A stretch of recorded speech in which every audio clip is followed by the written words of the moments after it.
consider the proportion of youths or people who do not successfully complete matric.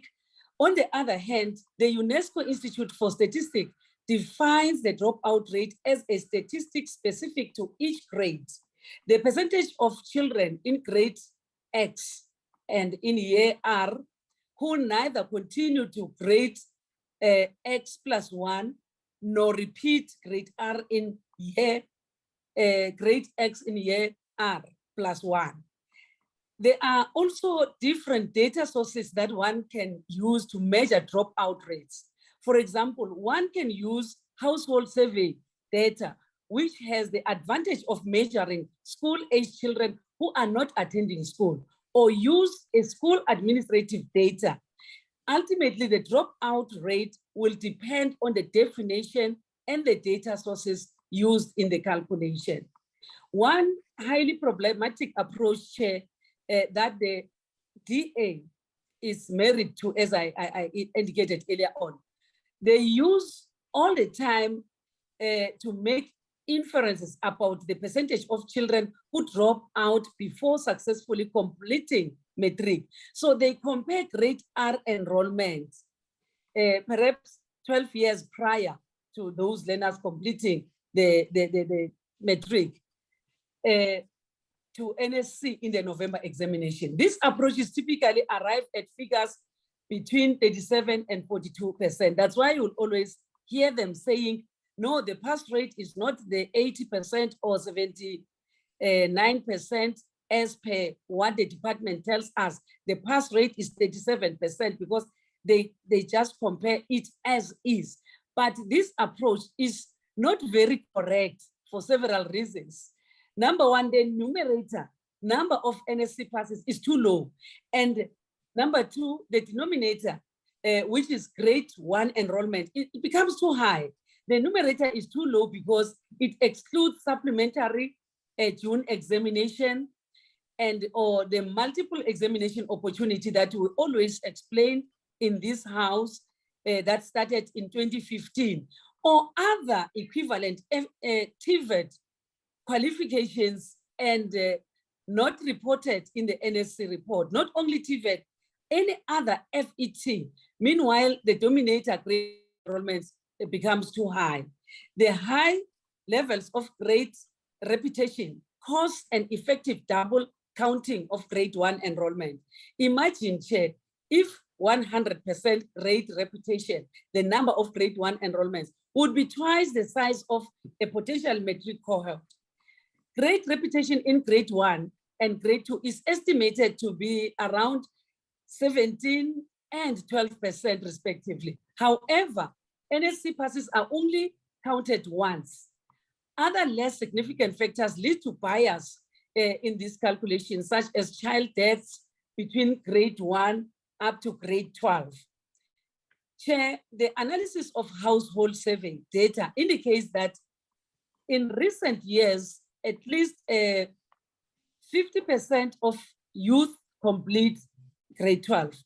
An alternative method of comparing the number of matric passes for a particular year to the 18-year-old population of the same year suggests that the figure could be as high as 56%. But whichever method one uses, there has been a consistent improvement over time. Females are also considerably more likely to reach and complete grade 12 than males. We can do the number of crunching using a table that will send to the committee, because I have it here, but I know that I cannot read the table because we are not going to understand it. We'll send it. The table tells us the percentage of 22 to 25-year-olds who have completed grade 12 or above between 2010 and 2019. House members, please also note that the learners who obtain another qualification equivalent to grade 12 is NQF level 4. They are regarded as having completed grade 12 or above.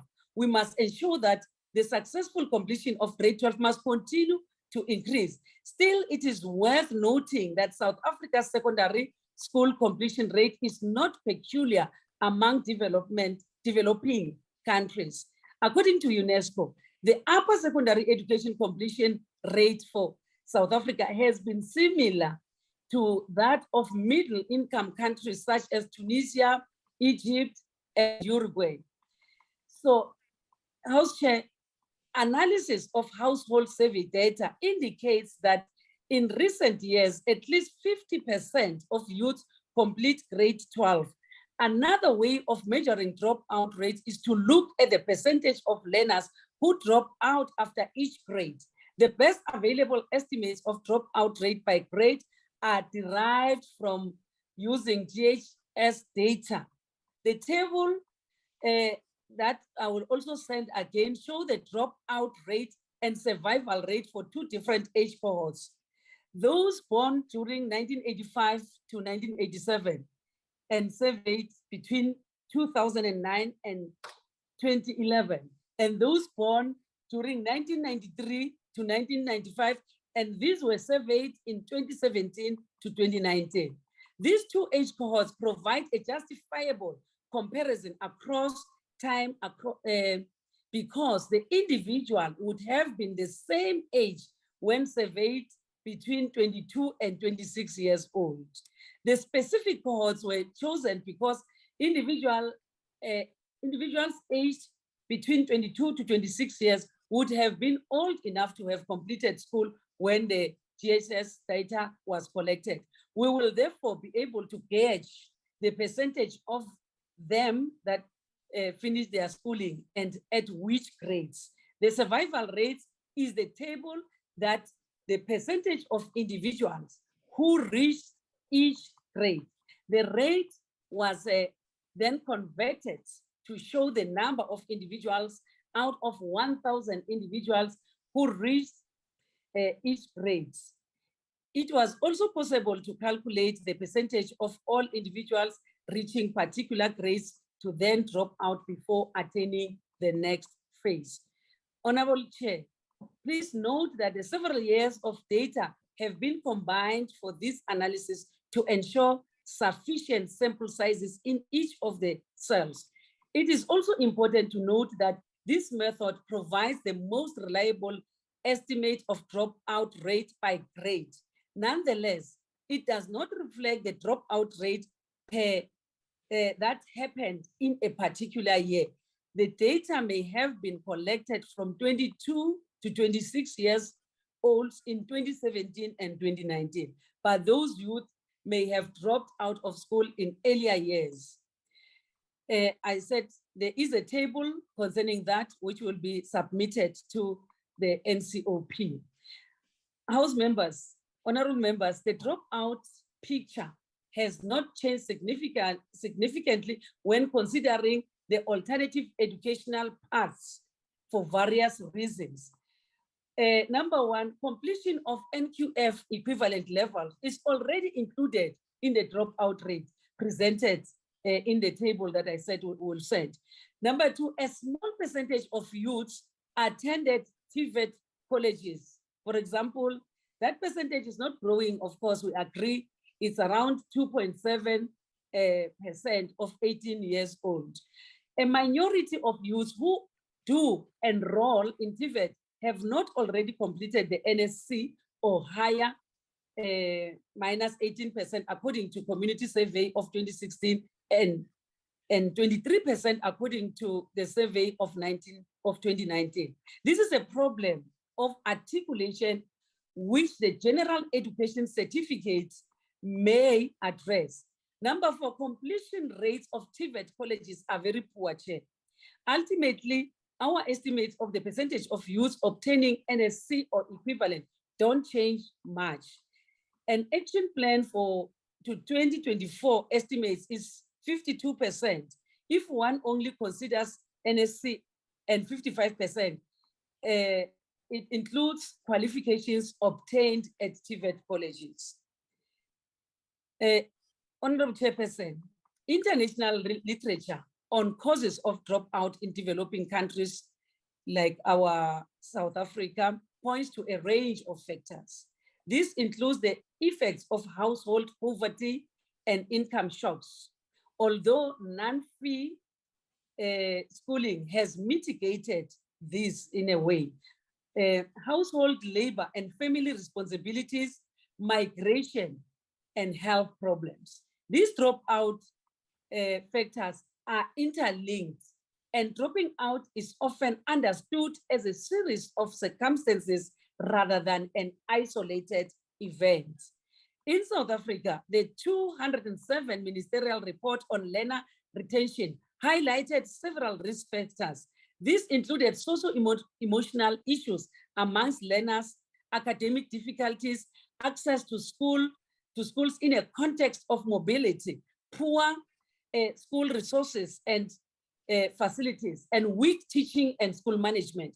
A study linking learners in the trends in international mathematics and science study TIMES data to metric data sets is in later years found that earlier learning outcomes were strongly predictive of reaching metric, passing rates and performance in metric.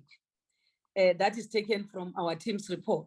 The notion that weak learning foundations are the fundamental underlying cause of dropouts is consistent with the reality that females are less likely to drop out of school than males, despite facing certain risk factors that affect females, such as teenage pregnancy, child-headed households, taking care of grannies and sick parents. So for children who are not attending school, the survey asked what is the main reason why this child is not attending any educational institution. Household responses to this question must be interpreted in the light of research showing that the main predictor of dropping out is weak in early learning outcomes. The self-reported reasons for not attending school may trigger dropping out amongst children whose academic performance is weak. But in those same factors might not trigger dropout for children who are progressing well in terms of learning levels, especially if they are in a good quality school. When considering the reasons for not attending school, it is crucial to remember that low percentages of children were not attending, especially for 7 and 15 years old. The table that shows that reasons, other than those listed in the questionnaire, were the main reasons for ages between 7 and 15 dropping out. It is difficult to speculate what those other reasons are likely to be. Still, it is also possible that it was just a comfortable response option given the sensitive nature of disclosing some of the reasons for dropping out. Although disability is the following most reported reason why children between the ages of 7 and 15 are not attending any educational institution, one should keep in mind, Chair, that around 95% of learners with disabilities were found to be attending educational institutions. But we're not running away from the fact that some parents hide their children. We don't know, the child was born and was hidden and is not exposed, and that child will not benefit from any educational facility. For 16 to 18 years old not attending educational institutions in 2019, the main reason was a lack of school fees. This is a strange result given the availability of no-fee schools and illustrates the limited nature of self-response data for further than 9%. The reasons was that they have completed their education or are satisfied with their level of education. Chairperson, it is concerning that among both the 7 to 15 years old and 16 to 18 years old, a small proportion of out-of-school learners stated that the reason for not attending school is because they regard education as being of no value to them. Again, we have another table that we'll send to the NCOP that tells us about the results of this survey. Chair, Should great reputation be seen as a cause of dropping out of school? The answer is not so obvious. On one hand, reputation discourages children from their educational prospects. It makes them relatively old for their grade, so that opting out of school might become socially or economically more attractive. On the other hand, great reputation could positively impact on the educational outcomes of children. If it is accompanied by adequate remedial support. It's difficult to measure the causal impact of reputation on educational outcomes because those who repeat were already academically weaker and more likely to drop out of school than non-repeaters. Despite the uncertainty around the impact of great reputation on dropout, two more essential points can be made about reputation. Firstly, great reputation should primarily be understood as a symptom of weak learning than as a cause of educational problems such as dropout. Secondly, high rates of great reputation lead to education system inefficiencies, such as higher class sizes and more person years of public spending on education to achieve the same outcome.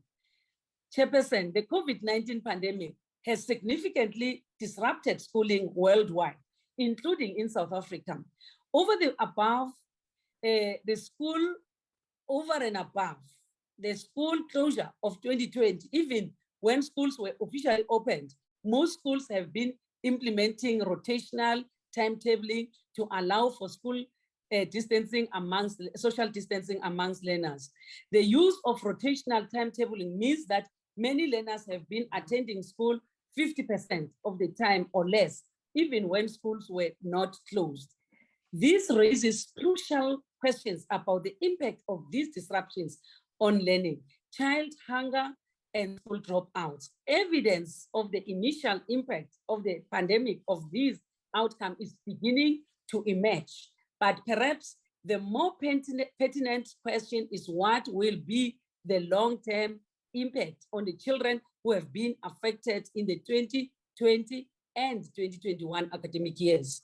The National Income Dynamic Study, Coronavirus Rapid Mobile Survey, a nationally representative household survey, pointed to a declining in-school attendance between November 2020 and April 2021. Comparing this survey statistics to the General Household Survey of 2018, a pre-pandemic benchmark, it was estimated that an additional 500,000 learners had not returned to school in 2021. However, the authors did acknowledge that this number could have been significantly lower depending on assumptions made in the analysis. Encouragingly, Chair, a September 2021 report published by the Department of Basic Education titled Impact of the COVID-19 Pandemic on School Enrollment suggests that the number of learners not returning to school in 2021 was not nearly as high as what the survey results might mean. Using official school enrollment data from term 1 in 2021 and comparing this to term 1 of 2020. The report concludes that around 19,000 learners in the compulsory school-going age may have dropped out. In addition, Chair, it is estimated that about 27,000 fewer first-time enrollments in schools were registered in 2021. However, this report clearly does not confirm a dramatic increase in dropout as might have been concluded based on the NEETs-PREM events.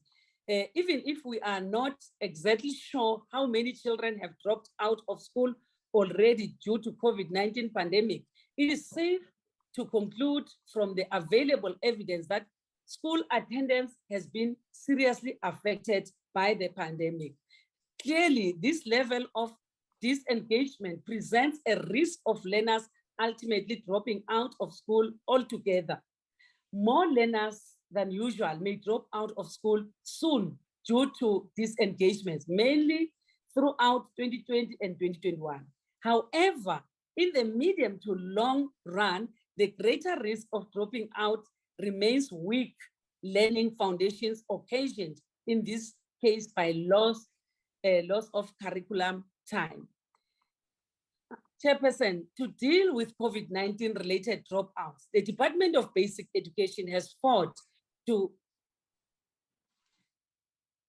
protect, oh my God, to deal with COVID-19 related dropouts, the Department of Basic Education has fought to protect teaching time, vaccinating teachers and protecting the number of official school days. We have also assured school compliance with COVID-19 safety protocols and encouraged a return to regular timetabling. We'll also continue to work to ensure the smooth delivery of National School Nutrition Program. In June 2020, we implemented a back to school communication campaign utilizing various platforms, print media, social media, radio, and broadcast television to allay parents' fears. Furthermore, we communicated to the education sector our readiness to prevent and contain COVID-19 infections in schools. In the long run, all our learning improvement strategies must include improvements in early childhood development and solidify early learning foundations as a silver bullet to reduce vulnerability to drop out. There are also numerous pro-poor policies and programs in place to mitigate the triggers of dropout. This includes the no-fee school policy, the learner transport, the integrated school health program. By utilizing school-based learner support agencies, vulnerable learners who are likely to drop out are identified and supported with home visits and linkages to services to address the vulnerability. LSAs also follow up on learners with extended absenteeism, risk of dropping out, of course, from school, facilitate return to school and link them to support agencies. Finally, the DBE is leading amendments to the South African Schools Act through the Basic Education Law Amendment, which we call Bella Bill, which was once presented in the NCOP as a bill contemplated by education, concerning learner dropout penalty clauses for failure to ensure that a learner in the compulsory age of schooling attends school are contained in the Bella Bill. This is also a new subsection 3, subsection 7 being proposed. In addition, a new section 4, capital letter A, has been added to make the principal, the teacher, and the school governing body responsible where a learner does not return to school, because the school has a contract with a parent. So the SGB has got the right to hold the parent of a learner who is no longer coming to school liable. The long-term priority made more urgent by the COVID-19 pandemic is to deal with the fundamental cause of dropout, which is weak learning foundations. Now that schools are open again, we will work without ceasing to protect teaching time and keep schools open for as long as possible. The pandemic has demonstrated that remote learning is not yet a viable option for most children. Only 8% of households with children had internet access. The low risk posed to children by COVID-19 and the successful teacher vaccination campaign makes regular school attendance viable. There is also a need to mainstream technical and vocational educational pathways and promote better articulation between these pathways and the basic education ecosystem. Implementing a new general education certificate is one of the government's critical plans in this regard. So we are calling upon parents to make sure that their children do come to school. Want to applaud the taxi rank of Kwamhlanga in Mpumalanga, wherein all the taxi owners, they gather together. If they find a child lingering in the street, they take them in a taxi back to school. And if all businesses in the malls and taverns and everywhere can work together with the Department of Basic Education, we will win this battle of dropout, Chairperson. Thank you very much.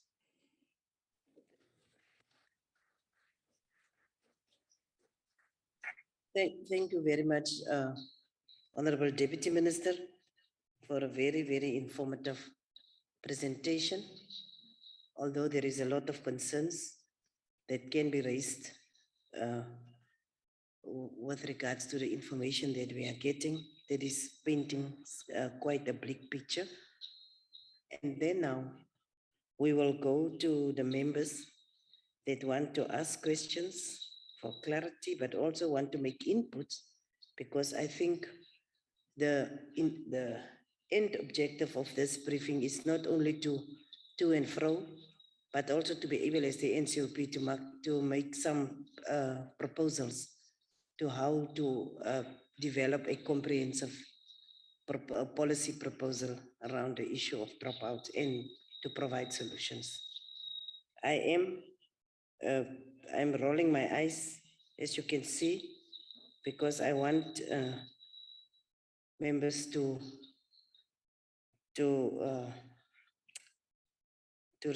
ask questions. Is it Faisal? Well, sorry, excuse me, Scott. Pause off. I told you about the climate change issues, so it's also impacting on me.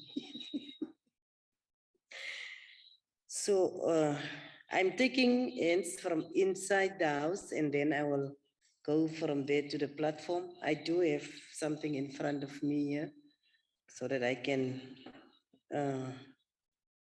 also identify those on the platform. Honorable members, we are giving to all of you. Let me just, I will be with you now. Literally, you also want to ask literally. You also, did you raise your hand? Yes.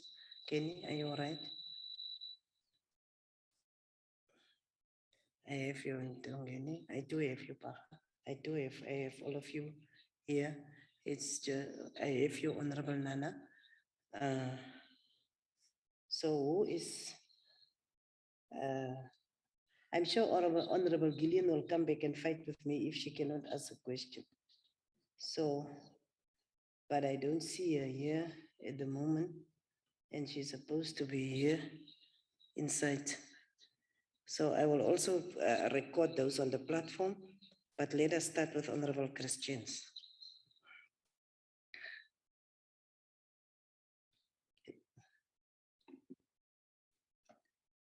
Thank you very much, Deputy Chairperson. Deputy Chairperson, the Deputy Minister stated that approximately 500,000 children did not return to school in 2021, but later stated that these statistics may be somehow skewed. Now, my question to the Deputy Minister is, why can't the department get the dropout rate and retention statistics right? Because surely schools should have these numbers readily available. What are provinces doing to assist? And how are schools reporting to provinces and provinces reporting in return to the National Department of Education? Surely schools should have early intervention systems. Furthermore, Deputy Chairperson, I would like to know about substance abuse and retention and dropout rates. Now, research in connection between dropout and substance abuse is also of concern. Some research suggests dropouts initiates use of substance at a very early age and demonstrate greater intensity of use. The association has found in cross-sectional studies of South African adolescents where dropouts exhibited greater use of tobacco, alcohol, as well as illegal substances. Now, in 2015, the Social Cohesion and Model Regeneration Movement presented to the Select Committee their plans to work with youth in schools in order to promote good values, open dialogue on drug and substance abuse, teenage pregnancy, and violence and gangsterism, all which contribute to higher dropout rates as well as the retention levels. My question here is, what has happened to this program implementation, and have there been any significant results in terms of this program? Thank you, Deputy Chairperson. Thank you, Honorable Christians. Honorable Dame, I will take the questions as far as possible, and then we will allow you to respond. And so it is how we are going to continue. Honorable Boshoff.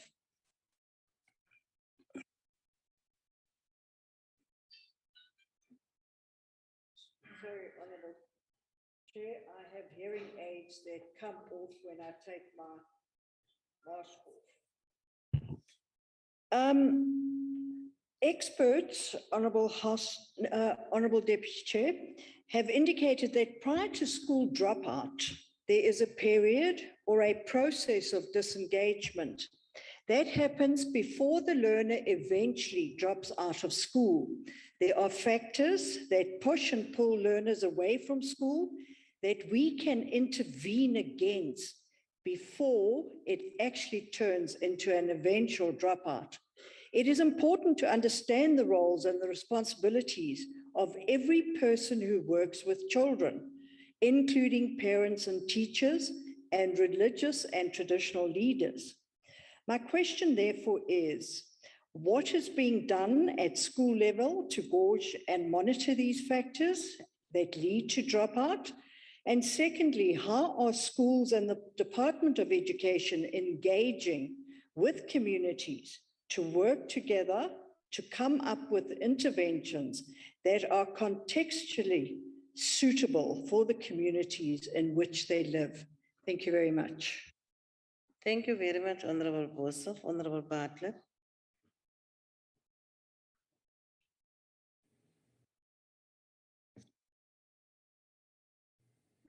Thank you, Honorable Chair. Sorry for the delay.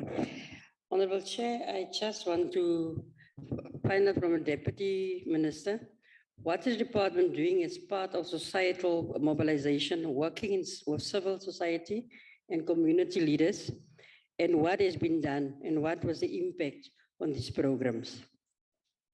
Thank you, Honorable Bartlett. Jim, you must indicate if the questions are not clear or people are not audible, because I know that the systems can sometimes have some cracks in between. Let me finish this side. Let me take Honorable Gillian. Honorable Gillian.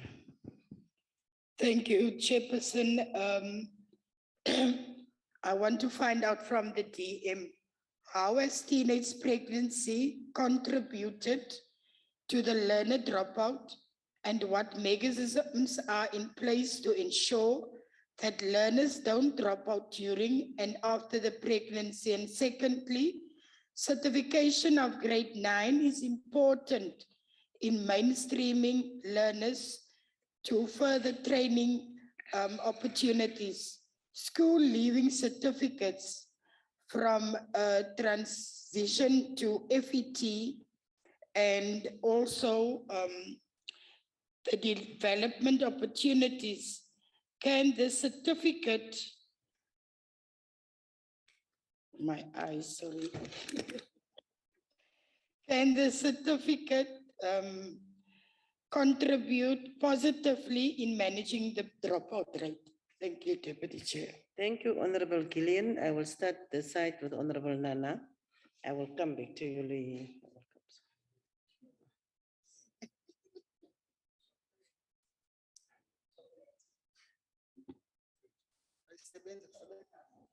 Honorable Nana, please. Thank you, Deputy Chairperson. Deputy Chairperson, Section 29 of the Constitution states that every person in South Africa has a right to basic education. Therefore, even though Section 3 of the South African Schools Act states that parents must ensure their children are attending school, but it is also the duty of the government to ensure the right to basic education for the people of South Africa.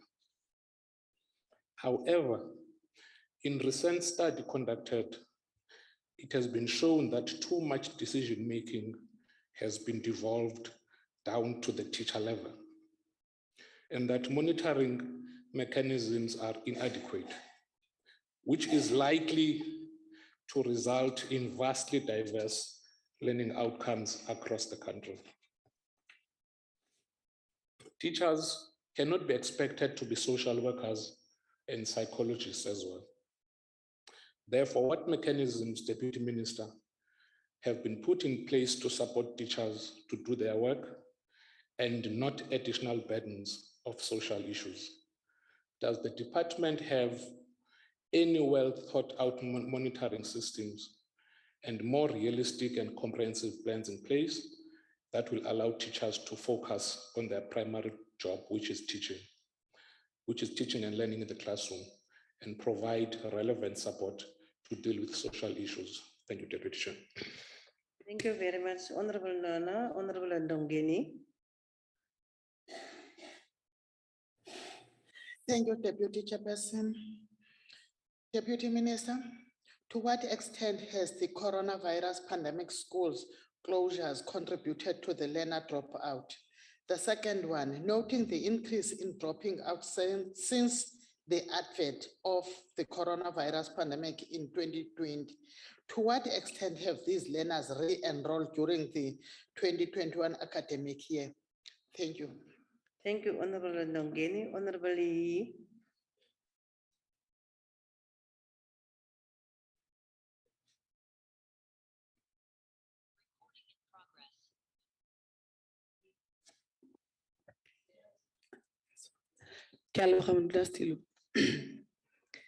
Mokhuduthamaga, go bana ba le bantsi ko motsesetoropong wa Kgakala location ko Maqwasels ba ba tswileng mo sekolong ba dropile out, mme bana ba bontsi ba bone ke bana ba ba under age ba ba tlase ga dingwaga di le 16, bangwe ba bone ba imile ba ba tswa didu. So ne ke botsa Mokhuduthamaga gore ke thuso e feng e ba ka thusang bana ba go ba bolle ba kgona ba bolle sekolo mo ngwageng o tlang wa 2022. Ke a leboga. Thank you very much, Honorable Lee. Honorable Lutuli.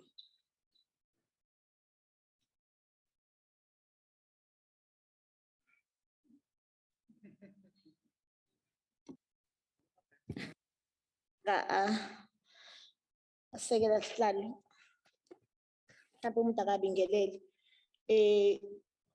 Kubalulekile ukuthi isikole nesikole sikwazi ukwazisa umnyango ngokwezifundazwe unyaka nonyaka ukuthi bangaka abantwana aba-drope out esikoleni, and kubalulekile ukuthi izikole nezikole zisebenzisane nezinhlaka zomphakathi ukuze sikwazi ukuthi sibheke nalabantwana laba abaqala ngokudoja esikoleni ukuze baqale ba-drop out. Kodwa kwami umbuzo kumphathiswa ukuthi ikuphi abakwenzayo ukuqinisekisa ukuthi inani lama-drop out liyehla nanokuthi bathole izathu ezenza ukuthi abantwana ba-drop out, ngoba ngikholelwa ukuthi kukhulu akusikho nje abantu abavele ba-decide ukuthi abasafuna ukufunda, kepha kukhona into esuke ikhona emakhaya ebenza ukuthi bangabe safunda. So umnyango sicela ukuthi ubheke wenze inhlolanzi ukuthi kwenze njani. Siyabonga. Siyabonga sisi. Honorable Baga. Thank you, Deputy Chairperson. DM, I have two questions that I want to raise. One, the COVID pandemic has wreaked havoc on the education sector, with national school dropout rates reaching record highs in 2021. According to the latest research, an additional 500,000 learners left school during the pandemic, taking dropouts to an estimated 750,000, which is a 20-year high record. Further research showed that the lowest return to schools was observed in the Free State, 87%, and Eastern Cape, 92%. We know that the longer children remain out of the school system, the higher the likelihood of permanent dropouts. What has been implemented in the year by the department to get learners back to school, as reported in April, already indicated a huge concern about the high percentage of non-returning learners. What were the results of these interventions? How is the department creating a more rounded environment that includes sports at schools to ensure a more balanced and rewarding experience? The second question that I have, Deputy Chairperson, is around, let me just get to it. It's around collaboration with TVET colleges. My main question here is, what role will TVET colleges play to assist the Department of Education in persuading these learners to study towards a skill in order to mitigate the increasing unemployment rate amongst learners? Is there current collaboration between TVET colleges and the Department of Education to attract these learners? Thank you, Deputy Chair. Thank you very much, Honorable Baha. Honorable Mutsamai. Ke a leboga Motlatsa Chairperson. Ke rata ho botsa letona Motlatsa letona la dithuto. Which measures of intervention are being implemented in Gauteng province to monitor school attendance of learners before they drop out? Given that in South Africa, school attendance is compulsory until grade 9, with it being a criminal offense for children who have not yet reached grade 9 to be out of school. I thank you, Chair. Thank you, Honorable Mutsamai.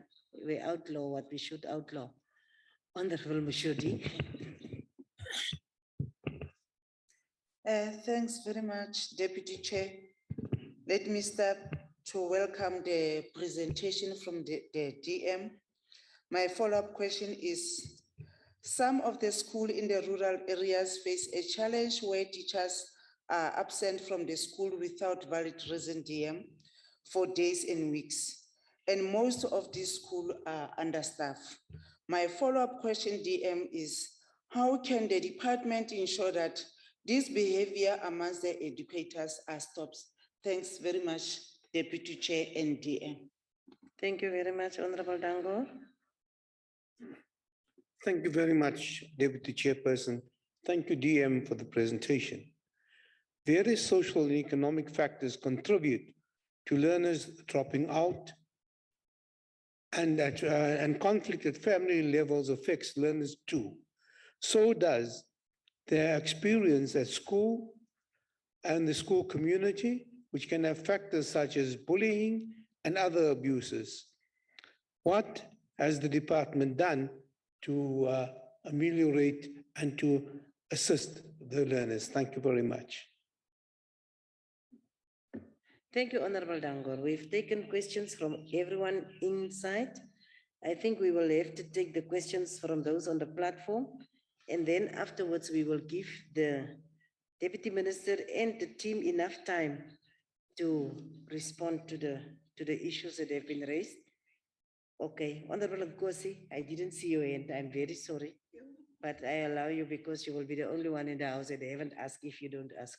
Thank you very much. Sorry for those on the platform. We will come to you now. Thank you very much, Honorable Deputy Chair. Let me join Honorable Mishodi by. Thank you very much, Honorable Deputy Chair. Let me join Honorable Mishodi by welcoming the presentation made by the Deputy Minister.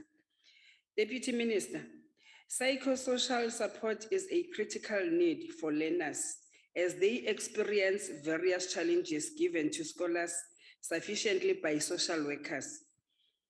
How is the department developing skills within schools, management teams to provide social support and access to social work support? I thank you, Deputy Chairperson. Thank you, Honorable Nkosi. We will now definitely go to the platform, and we will call on Honorable G. Mikalakis to be the first one to ask a question.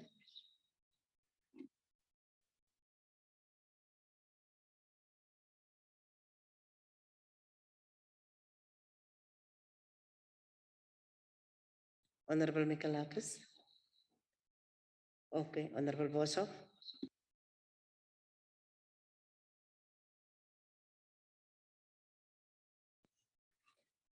I take it that he is not on the platform. If I may, I'll take the question. Honorable DM, pupils who drop out before attaining a matric certificate are less likely to pursue any kind of further education to secure or maintain stable employment. This lack of opportunity heightens their risk of poor mental and physical well-being. What is the department's plans in specifically targeting matric learners that have dropped out? And secondly, has there been consultation with the Department of Social Development in terms of targeting these learners who are at risk of mental and physical ill health? Thank you very much. Thank you, Honorable Boshoff. Can I now call on Honorable Bibi to ask the question? Okay, thank you very much, Deputy Chair. Kindly allow me not to open the video. I'm in hospital, Deputy Chair. Deputy Chair, girls not having sanitary pads during their menstrual cycle is another factor that causes the girl child to miss a few days of school, therefore falling behind in the schoolwork. I just want to share with you, DM, that in KZN schools, the education department do have a program in partnership with the private sector, rolling out to the schools the sanitary towels, especially in rural schools where parents are very poor. DM, what has the department done to ensure that all girls have sanitary pads during their cycle?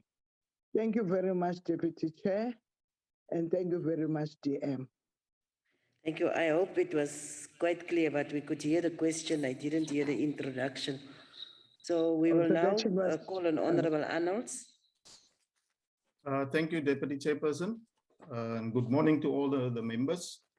During the COVID-19 pandemic, township learners missed out more than 50% of contact time with teachers, whereas their counterparts in affluent schools continue to learn online throughout the hard lockdown. These learners maintain their position of privilege, and the disadvantaged continue to get the short end of the stick.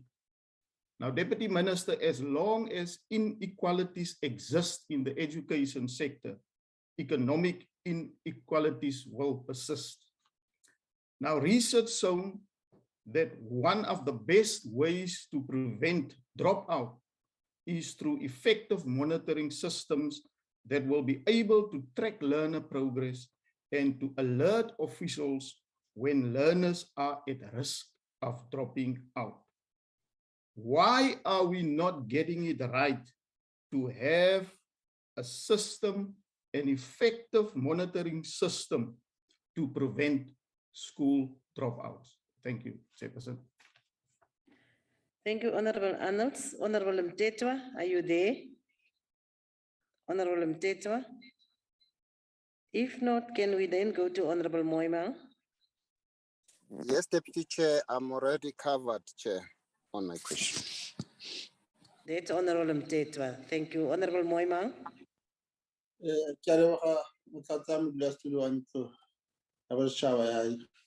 Province. Reki dumedise go maloko a kopanetho ya molao a kgaolo ya diprovince ya bosetšhaba.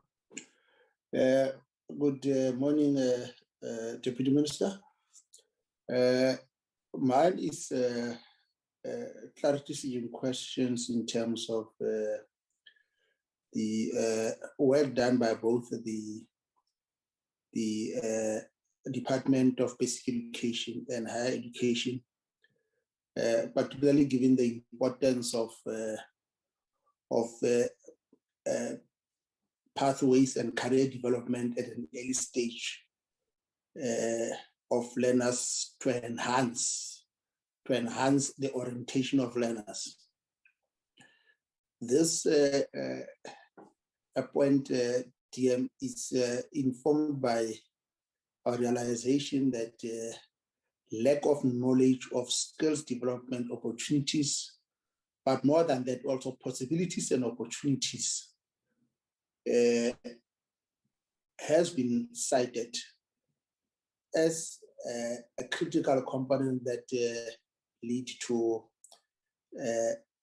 learners not proceeding beyond the grade 12 pass rate. So the question that I want to ask Honorable Deputy Minister is, what program is the department implementing to ensure that learners do not leave the education system because of lack of knowledge of skills development opportunities? And whether there has been an interaction between the basic education and higher education department with a view to ensure that we integrate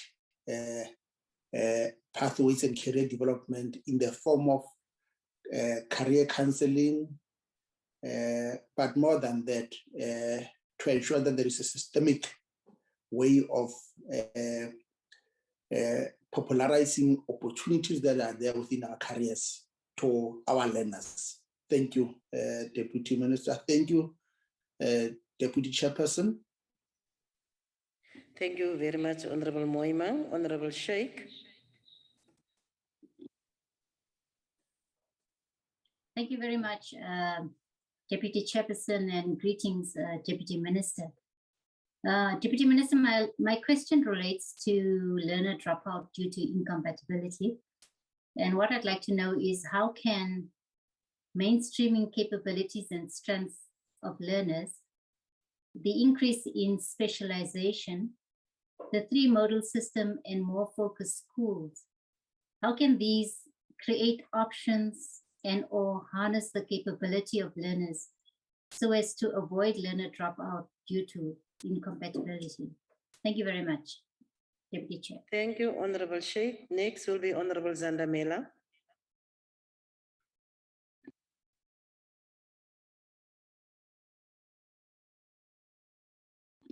Honorable Zandamela.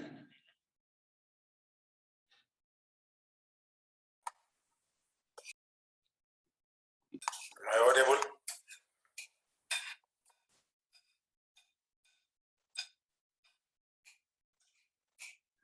Can we assist Honorable Zandamela? Is there any problem? Am I audible, Deputy Chair? Not really, but I hope the DM can hear you. You may continue. Okay, no, thanks, Deputy Chairperson. Deputy Minister,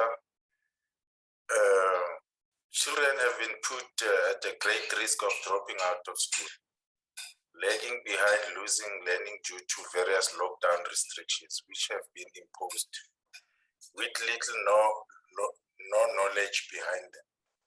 What impact has the lockdown has caused to learners on the days that have been lost? And is this not going to create more dropouts? Thank you, Deputy Chairperson. Thank you, Honorable Zandamela. Finally, it will be Honorable Ntube that will then ask a question.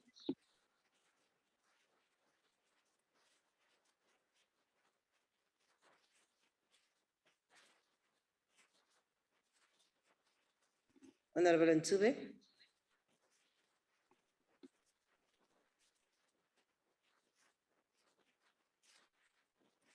Honorable Ntube. Yeah, it's still showing in the system. But if that is the case, we want to allow the DM now to take the time to respond to all the different questions. Honorable Ntube, are you there now?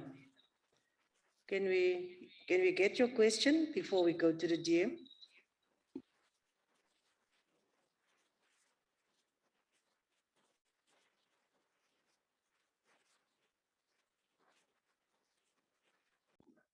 Honorable Ntube, unmute.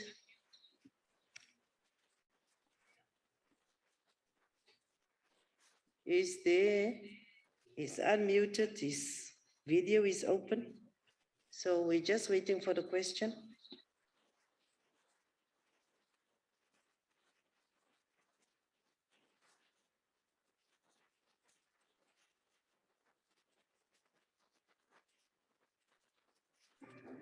So, Honorable Tube, take it that you forgo your opportunity so that we can continue.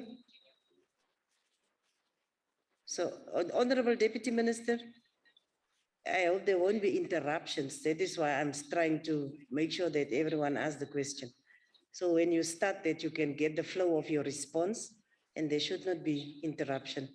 Honorable Deputy Minister, we will give over to you and your team to respond to all the different questions and inputs.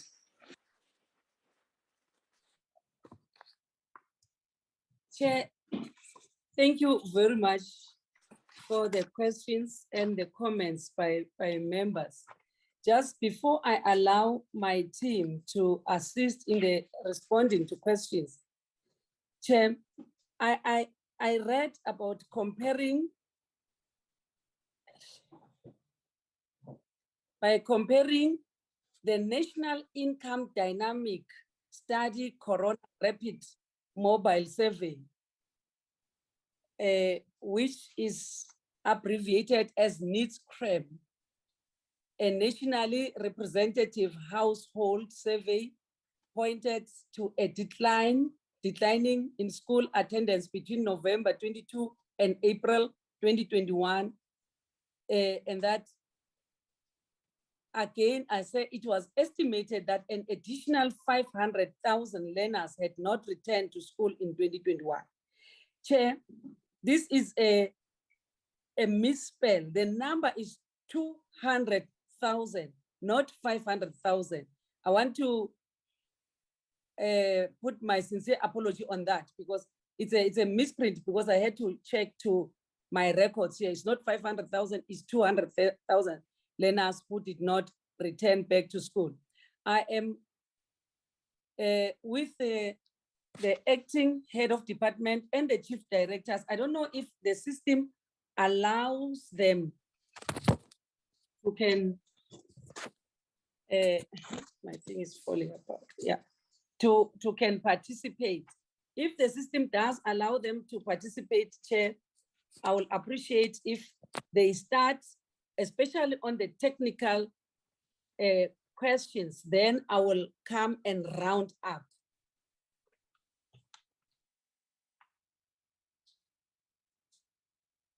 No, I don't think it can be a problem. The DG can continue to respond and then the Deputy Minister will then at the end take the political questions. Thank you very much, Chairperson. Good morning to all honorable members. Good morning to the Deputy Minister. Can we just for the opening remarks see your face? Then you can close the video if there is any issue of connectivity. I hope that you can see the video, Honorable Chair.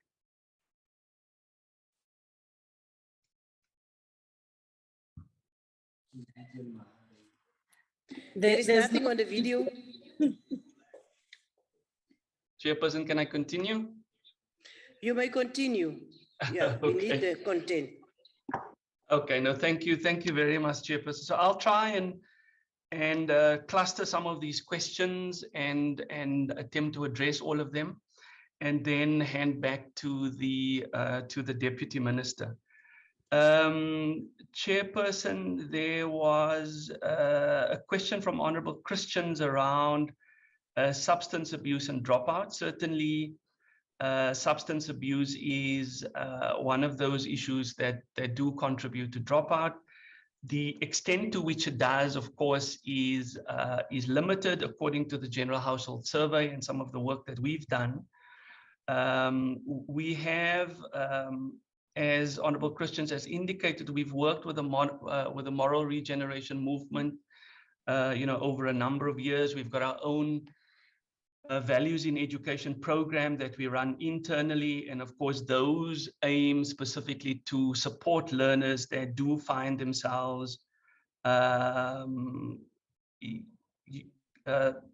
suffering from some of the social ills that Honorable Christians are referring to. In terms of Honorable Bossoff's question around the period before dropout, the push and pull factors, that's certainly true. But I thought that the key point that the Deputy Minister was making in her opening address was around weak learning foundations. And so that when children, I mean, we do have very little dropout in the compulsory school-going age up until grade 9, up to 15 years of age. Dropout in that area is generally below 1% of the learner population. And then from about grade 9, as children are beginning to move into the FET phase, then dropout increase quite substantially. And so one of the things that we obviously look at is how one identifies those learners at risk. And once you've identified those learners at risk, how you provide ongoing support to them. The way in which, of course, this has to be done is to work across society, work with civil society formations. And here we work with with a number of organizations. We've got a program that is called Care and Support for Teaching and Learning. It's a SADC program. It's a program that we've run together with 11 SADC states from 2008. We meet on a quarterly basis to share experiences. We discuss a range of factors, including issues of discrimination. Some of the members have referred to issues of bullying. We look at material support, how we support learners through providing specific material issues that are required, such as school nutrition, learner transport, and in some cases, like one of the honorable members has referred to, we provide sanitary towels. The honorable member is certainly right that in KZN, they've got a dedicated program. In other provinces, they also work very closely with a range of private sector partners. And we've got a program now that is coordinated by the Department of Women, Youth and People with Disability, where we cooperating to provide ongoing support to learners in this area as well. In terms of teenage dropout, which is the question asked by Honorable Gillian, yes, Honorable Gillian, teenage pregnancy do contribute to dropout rates. We know that of learners who fall, of girls who fall pregnant, and as you know, we've got about 120,000 a year who fall pregnant. Only a third of them actually return to school. And so 2/3 drop out, which is an important issue that we need to confront, not only as the Department of Basic Education, but in fact as society at large, because teenage pregnancy is not necessarily only a DBE problem. As you know, the Cabinet very recently approved the policy on teenage pregnancy. We're currently working with a range of government departments to develop an implementation plan, and we will start implementing that policy from January of 2022. One of the key tenets of that policy is that learners who do fall pregnant must be allowed to return to school as soon as possible. And in the period where they are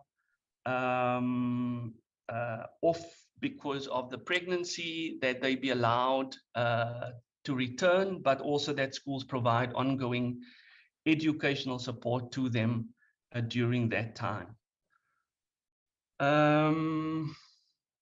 The question of whether teachers, I think it's Honorable Nana who has asked around whether teachers should have, all these additional responsibilities. We provide ongoing support to teachers. We work very closely with the Department of Social Development. In some of our provinces, and I'm sure HODs and MECs will talk about this in the afternoon session, in some of the provinces, Free State, Gauteng, there's been additional social workers provided through collaboration with the Department of Social Development. The Department of Basic Education, through one of our conditional grants, provide about 3,000 young people to schools. We call them learner support agents. We've just signed an additional agreement with the United States government where they are adding 250 young people to that list. And so these young people work specifically in school to support learners, and particularly those who are vulnerable. Just to say that on that one also, we've got various arrangements with non-governmental organizations. They supported through the Global Fund, and one of the responsibilities that we have assigned to the learner support agents is to specifically support young girls who fall pregnant, to provide ongoing support to them whilst they are at home, excuse me, to ensure that they apply for the child support grant as soon as possible, and then to return them to school as soon as possible after they have given birth. Then, Chairperson, there was a number of questions around the impact of COVID. I thought that the Deputy Minister had qualified some of the issues that have been raised around the NITSCRAM, who's indicated that 500,000 learners had dropped out. I think there's an acceptance now on the part of NITSCRAM that perhaps the manner in which the question was phrased at the time contributed to some of the confusion, because as you know, many of our schools are still on rotation. And so if you ask a parent telephonically whether the child is in school at the moment, the question, because it's ambivalent, the parent might have assumed that the question was whether the child is in school at the moment. And so we know from our own work that the number is in fact quite, much lower.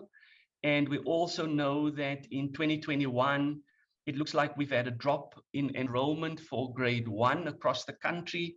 And that might be because parents have made the decision to hold learners back for another year. But certainly, Chair, the issue is that we haven't seen nearly the number of 500,000 as referred to in the NITSCRAM study. The other question around COVID and its impact is certainly if children are dropping out because they've got weak foundations, then we must be very concerned about ongoing lockdowns and the rotation that we currently have in our schools, because we will see weak learning foundations by the end of grade 3. And when we have weak learning foundations at the end of the foundation phase, then we can expect that we will have that cohort of students coming through the system, and that they will struggle by the time they get to grade 9 or grade 10. And that will put pressure in terms of ongoing dropouts. And so this is an important area that I think we need to continue to focus on. Just to indicate, Chairperson, that in the department at the moment, we are working with a range of organizations, particularly in terms of developing a plan that we will start implementing from 2022 to specifically address educational recovery.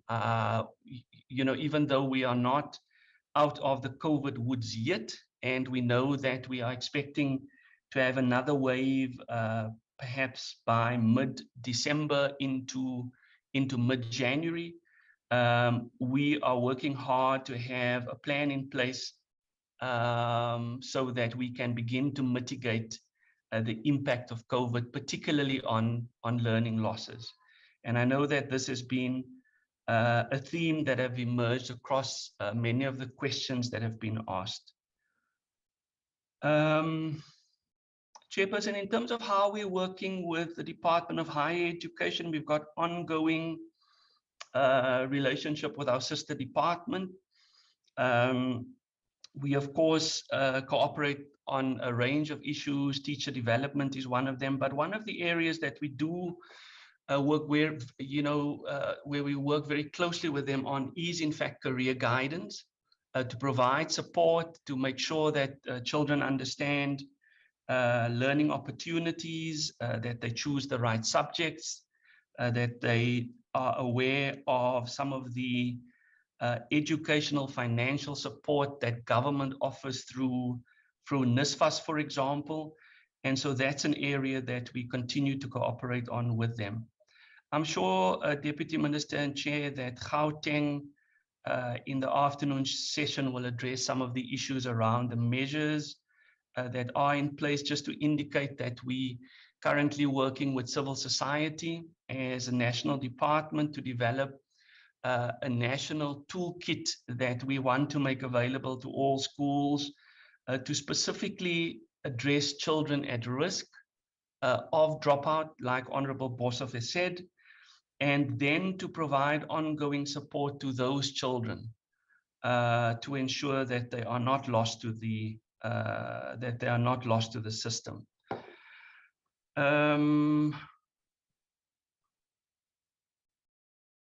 Chairperson, I just want to make sure. So the issue of the psychosocial support raised by Honorable Nkosi, I think I have covered. Honorable Boshoff, in a second question, asked about targeting matric learners who have dropped out. The department, and I'm sure Honorable Boshoff is aware, we've run the second chance program for the last, probably 5-6 years. Quite a successful program in terms of targeting matric learners who didn't make it in their exams. The program is run across the various provinces, provide ongoing support to learners to sit for the exams again, and to ensure that those learners are in fact then obtaining their matric certificate. Honorable Arnolds has asked about the impact of COVID again, indicating that there's massive losses, particularly in disadvantaged schools. And as I've indicated previously, Chairperson, this is a matter of grave concern to us in the DBE, that some schools at the moment are unable to return to a normal timetable. They're still rotating. And so the impact of COVID will be felt going forward. And that's why we're working on this recovery plan to build back better, to ensure that we are able to remediate these losses that children have faced because of the pandemic.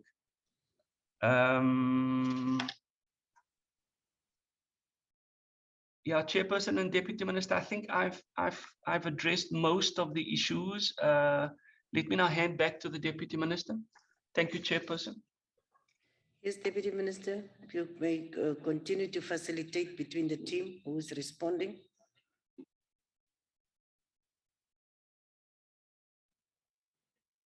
Thank you, Chair. The acting DG and the DDG for the branch has tried to answer almost all questions, because the questions, Chair, were based on what do we do to prevent dropouts? Are we working with other social partners? I mean, most of the questions were around that. And how did the COVID-19 affect or increase on the dropout rate? So indeed, he covered, and we are working, of course, not alone, because as the Department of Basic Education, we cannot. That's why we say we want to work with parents, want to work with civil society, And not to say we want to work, we are working with them. And the parents, as DBE, we are working with them through the Association of School Governing Bodies. Through NECT, which brings most of our stakeholders together. We have standing meetings where we monitor attendance of schools by learners. Like I said, as we are preparing for the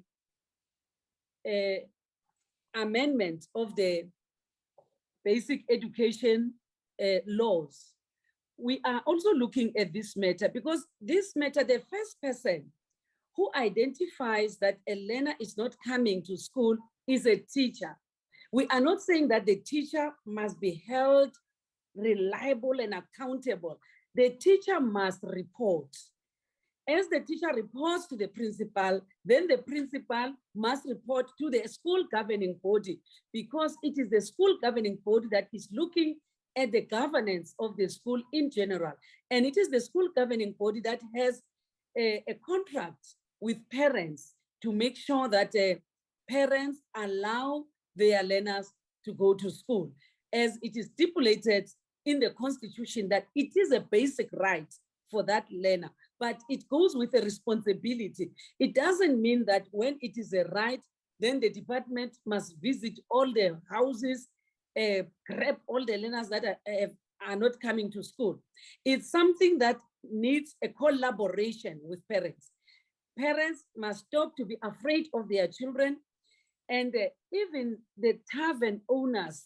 That's why I said we applaud what is done by Kwamsanga Taxi Rank.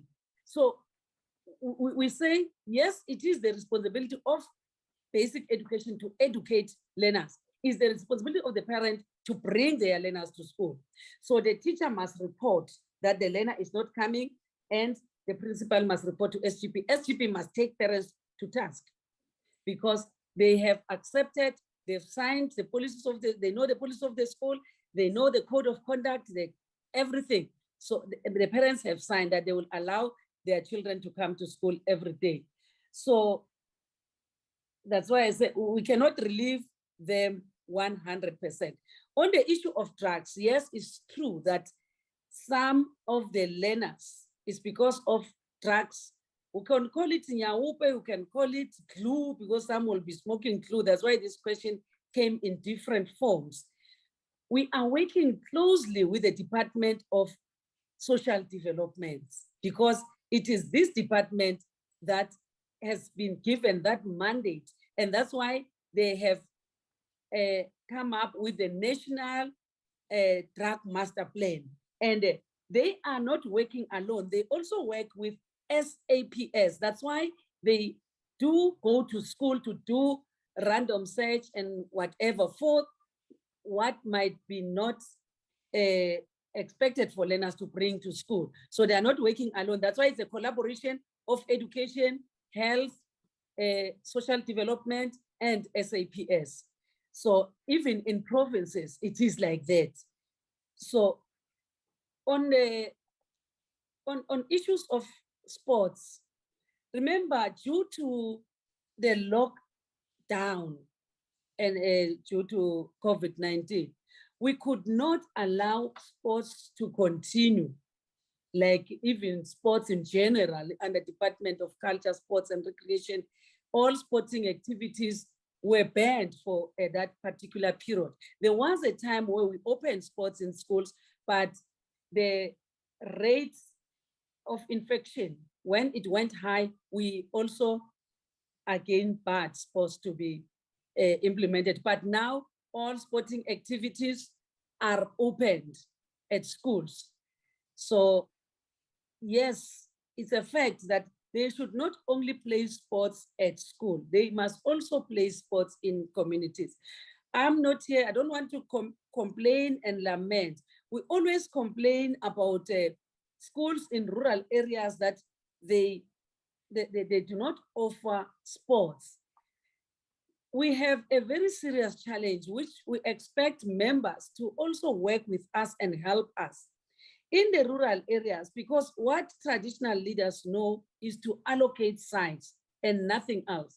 There's a school that I visited. I found that in the sports field of the school, somebody has erected a house. And the school went to complain to the traditional leader. The traditional leader said they are afraid of the person. They always allocate sites where we're supposed to be constructing sports facilities. That is a major, major, major problem. And when we are sitting here, we say, hey, there's no sports in rural areas. So schools share sporting facilities and they share with communities in rural areas. But we are encouraging even our teachers in music, teachers in arts, culture, and sports to go back into those recreational services that our learners will be committed to and stay away from drugs and all other things. So the DDG responded on the second chance program. We allow grade 12 learners to write the supplementary examination in June. And in June, it's no longer the case like when they used to supplement in February. In June, even if you want to improve, you are given that opportunity to do so. But also the second chance program that is running in most of the provinces. And when they come during their time, Chair, they will be able to respond on this. Yeah, he covered the issues on our relationship with TVET colleges. TVET colleges are under higher education. Of course, we work together, even on the 3-stream model, because we need higher education to support the 3-stream model so that when they pass, after having done vocational and technical subjects, they must be admitted at the TVET colleges and universities. That's why there's no way where we cannot work without higher education. We are working together and they support the 3-stream model. The only challenge is that the resources are not sufficient. Even where we have earmarked that want to convert this school into a technical school, is not easy because we must put more resources. And remember, COVID-19 channeled some of our resources to where there was no plan for it, like all the COVID-19 things that we bought, the PPEs that we bought during that time, they were not part of our MTF budget, but due to COVID-19, we're compelled to make sure that we improve even on ICT, we improve on e-learning, we improve. So we had to channel resources, they're very limited resources to address all the requirements of the COVID-19. But we are, of course, working on the 3-stream model to make sure that our technical, vocational, and all this, we don't have to channel the children of South Africa into academic because we are gifted differently. And even our bodies are shaped differently. There are those that have high mental capacity, and there are those whose motor neurons are more active, that they want to do physical work. So we cannot channel that if you didn't pass matric, then all is doomed. No, that's why we have this 3-stream model, and at the same time, we are promoting that we issue the general education certificate. I'm so happy, Chair, that we got it from members that they support the general education certificate.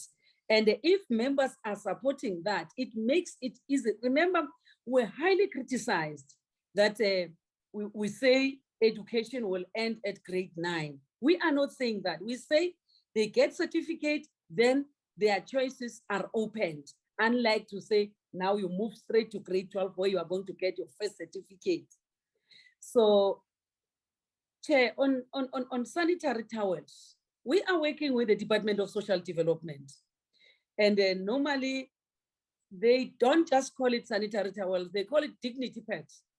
Because there are boys who may not have soap, who may not have Colgate and all these other things. So the dignity packs puts everything inside.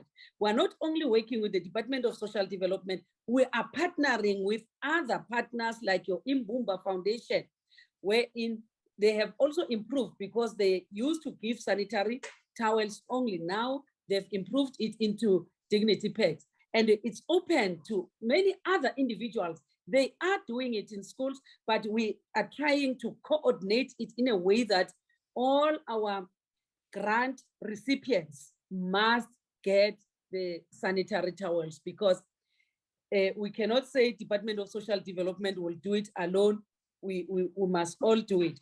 Chair, I believe that in the afternoon session, the provinces will be able to be specific, because we cannot to say the Free State or Western Cape, many learners did not come back, but the provinces have the real statistics for a province. So I think, Chair, unless otherwise, I think most of the questions that we have received are covered. Thank you very much, Chairperson. Thank you very much, Deputy Minister, honorable members.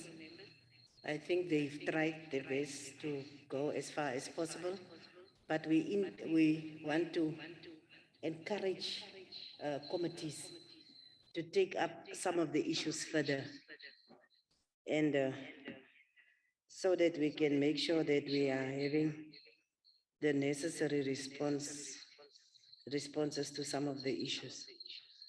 So can we just for a moment, I just want the table to brief me how we are going to continue.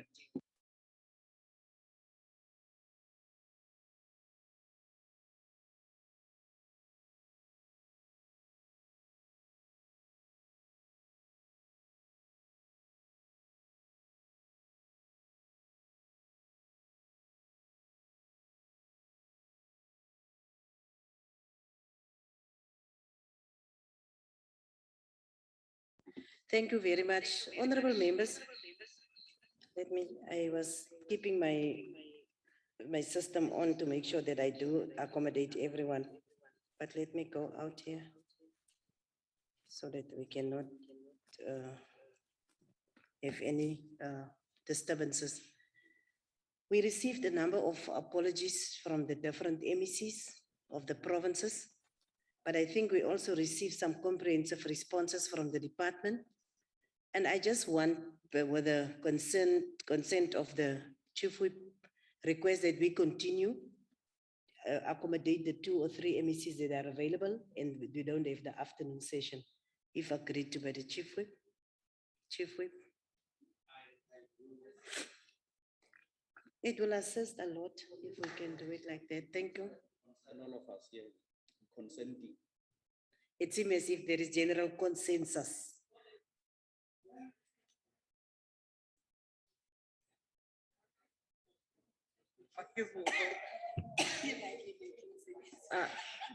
Chairperson,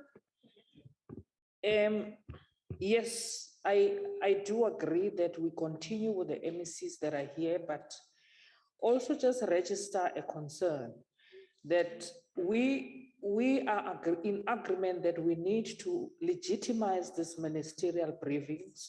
They must not be a by the way. Now, we are going to be faced with a challenge now of MECs who do not want to appear in the House for some other reasons.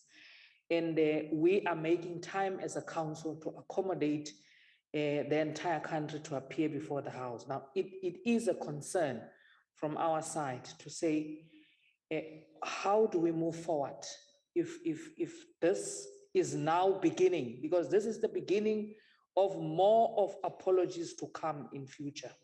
Thank you, Deputy Chair. Well taken note of. Just if I will give to the Chief Whip, because I received one valid apology, very valid. The issue is that Gauteng is also sitting and the MEC is responding to questions as we speak in the House, in the legislature. For the rest, we will give to the Chief Whip. Deputy Chair, I do agree with you that And I want to remind the House that we should remember that we do suspend the business and to enable the campaign of local government to take place. And when we presented our programming, we did take note that it is a bit disruptive and in terms of coordinating with provinces, because other spheres also have determined their programs. So we are trying to manage that kind of disruptions that has arisen, not of conditions of our own making. As we have indicated, if we meet in the morning, there are other clashes in other provinces. But I do take note that you are trying to follow what we were suggesting, that should there be quite a number of provinces that are impacted upon by the program, we should proceed. But the Deputy Minister did highlight a very important fact, that provinces are seated with reports and statistics in terms of the impact of the subject that we are discussing. So it should be the interest of this House, consolidation of all these reports for purposes of order work by even relevant select committees that normally deals with these matters in greater detail. Thank you, Deputy Chair. Thank you very much. I think it's not, nothing is excluded, and we need still to understand what make others that haven't put valid apologies in front of us, not to be responding, because I think this program have assisted a lot so far, and we do make room for whatever hiccups that may come in between. But for now, if we can agree, we are going to continue. I have been informed that we've got 2 MECs on the platform, and they can also indicate whether it is the case. It is the MEC from Mpumalanga and the MEC for the Northern Cape that is there. So for now, we will then go over to Mpumalanga. If there is any direct issues that you want to bring to our attention in your presentation, focus on that, but also on the general outlook of the challenge within the province. And after that, we will give to Northern Cape. And after that, if there is any other engagement, it will then continue. Over to you, MEC Mpumalanga.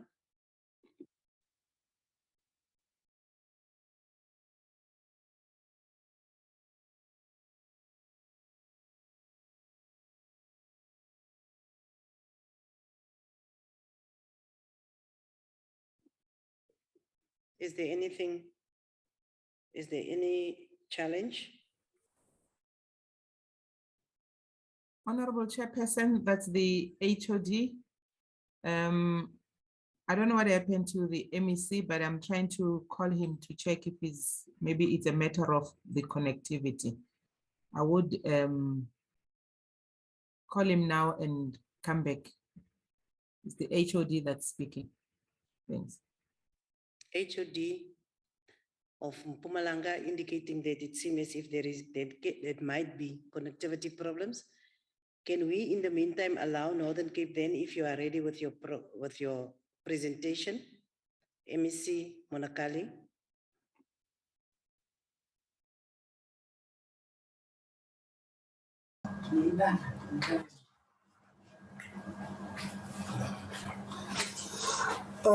Thank you, Honorable Chair. The Chairperson of the National Council of Provinces, Ms. Sylvia Lucas, to the Deputy Chairperson of the Council of Provinces, to the Minister in absentia, to DM, to the MECs present, the members of the CEM, the members of this August House, greetings, good afternoon. Honorable Chairperson, we have presented, or we have prepared a presentation in line with the request that came through to us. I must just add that we only received the invite yesterday.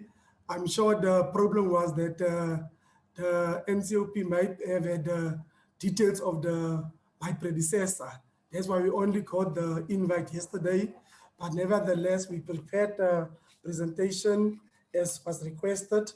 Now our presentation will be reflecting on the request, the interventions of school dropouts, especially in the midst of COVID-19 in the Northern Cape. Now, in the Northern Cape, our first slide that we are going to reflect on, Honorable Chair, we are reflecting on the numbers of learners who drop out. Wow, there's something happening there.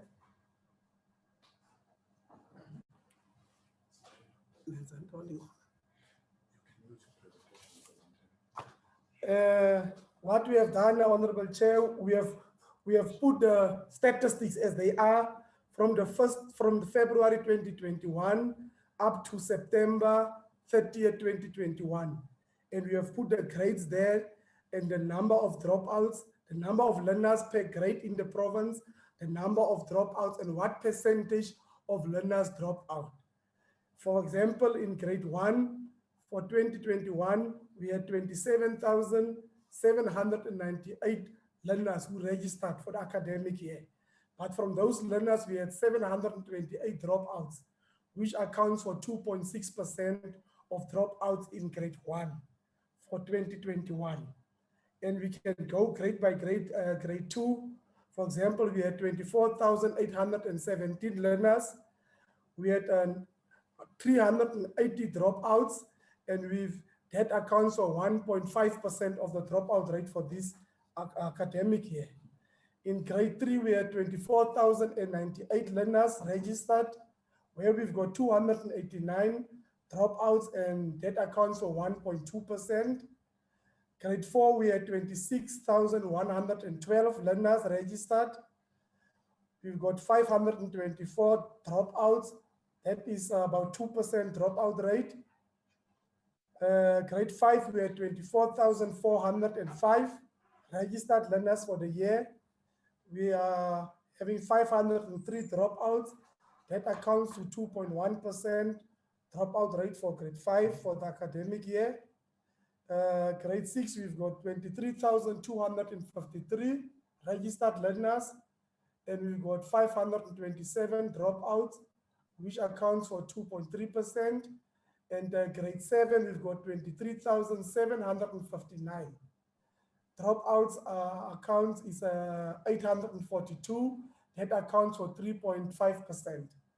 In total, from grade 1 to grade 7, we are having 174,242 learners. And of that amount, 3,793 learners dropped out. So at that phase, from grade 1 to grade 7, our dropout percentage is 2.2%. If we go to the senior phase from grade 8 to grade 12, if we start with grade 8, we are having 23,006 learners in grade 8. Of those learners, we've got 1,254 dropouts. That accounts for 5.5% dropout rate. For grade 9, we had 20,950 learners registered. Apologies. And we've got 1,206 dropouts. It accounts for 5.8% dropout rate. And then in grade 10, we've got 20,902 learners, 1,993 dropped out, a dropout rate of 9.5%. In grade 11, we've got 16,302 learners that registered at the beginning of the year. 873 of them dropped out. That accounts for 5.4%. And then in grade 12, we've got 12,962 registered learners. 326 of them dropped out, and that accounts for 2.5%. In total, for the senior phase from grade 8 to grade 12, we've got 268,364 registered learners. Of those learners, 9,445 dropped out, and that brings us to an overall dropout rate of 3.7% for the senior phase. Our special schools, we've got 479 registered learners in our special schools. Of those learners, 11 of them dropped out, and that accounts for 2.3% of dropout rate at our special schools. Honorable Chairperson, the criteria that we use to determine the learners who have dropped out, taking into account that some learners are learning remotely from home using e-learning programs and others are in home education programs.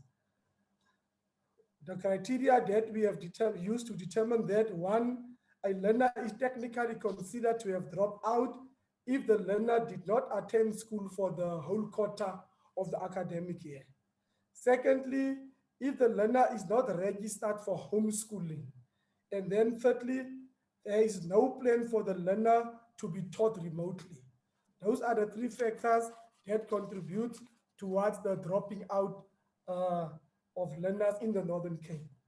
Now, the factors that are contributing towards dropping out of learners in the Northern Cape, number one is a teenage pregnancy. We've got the challenge of substance abuse. We've got the COVID-19 complexities, the anxiety that came with that. We've got the academic pressure that learners are experiencing, and also the poverty levels as the result of losing breadwinners during the COVID-19 period. Those are the factors that contributed towards the learner dropout rate in the Northern Cape. The Northern Cape plan to address the learner dropouts. As the Northern Cape Department, we are having several programs to ensure access and retention of learners from especially rural, poor, and vulnerable households. One of the issues that we are using to our advantage is the National School Nutrition Program. We are making sure that learners are having the National School Nutrition Program is implemented in our schools to make sure that learners from poor backgrounds are having a nutritious meal at school. So 504 of the 556 schools benefit from this program, and that is assisting us to deal with the challenge of the dropout of learners. Secondly, we are making sure that we are providing learner transport to our learners in the rural areas, in the far-flung areas of our province, as I'm sure that the August House is aware of the vast distances that we are having in our province.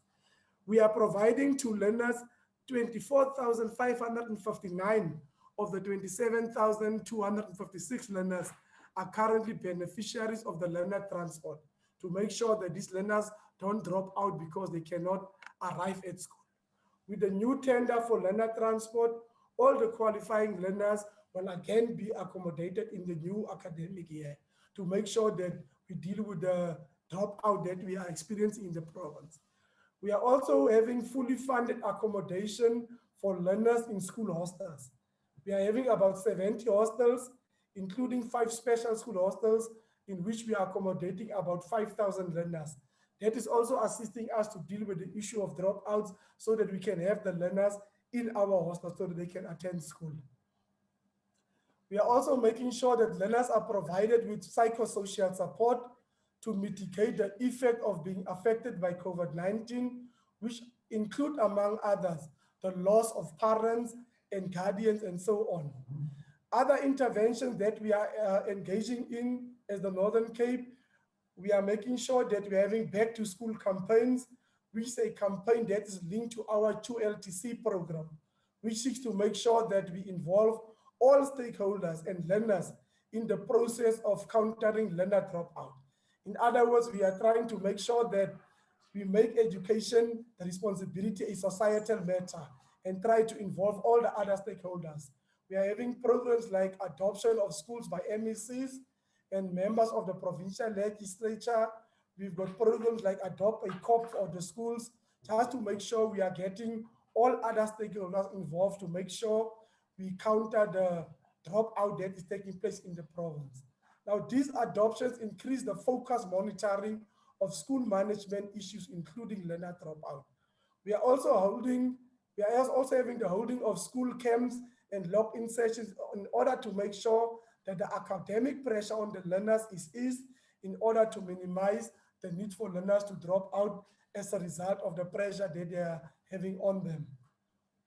As a department, we are also having externally focused programs, which include our 2LTC campaign, which we use as a platform to get all stakeholders involved in supporting the sector at all levels, including addressing learner dropouts.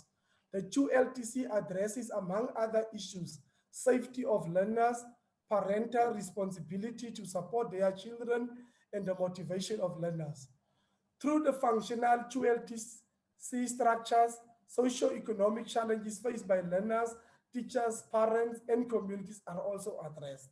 We are also making use of local community radio talks to encourage our parents and our learners to come to school, to attend school, to make use, to outline learner admissions criteria and procedure. We are also encouraging parents to return their children to school, among others. We are also making sure that the continued use of education assistants employed through the Presidential Youth Employment Initiative assist educators in classroom management and provide individual support to learners. We also use this assistance even to do home visits to make sure we follow up for the reasons why learners are not coming to school. Those are the comprehensive interventions that we are doing as a Northern Cape Department to make sure we encourage our learners to continue with their school career so that they can complete their education. It is imperative for the Northern Cape Education Department to continuously address learner dropouts to reduce the high number of learners who leave school before reaching grade 12. This high dropout rate that I have just reflected on is a major source of inefficiencies in the system. And as the National Senior Certificate Examination is the only recognized school level qualification we are currently having in the country, which means that these learners who drop out have nothing to show for the time they spent in school. This further exacerbates the socio-economic challenges currently facing the country, which includes poverty, youth unemployment, and inequality. In general, as the Department of Education, we are trying our best to make sure that we encourage our stakeholders, the parents, learners, and all other stakeholders to make sure we discourage our learners from dropping out. But that is in a nutshell the scenario that we are currently experiencing in the Northern Cape. Thank you very much, Deputy Chair. That is the presentation that I can make on behalf of the Northern Cape Department of Education. Thank you very much. Thank you very much, MEC Monakali. Is the MEC of Mpumalanga available?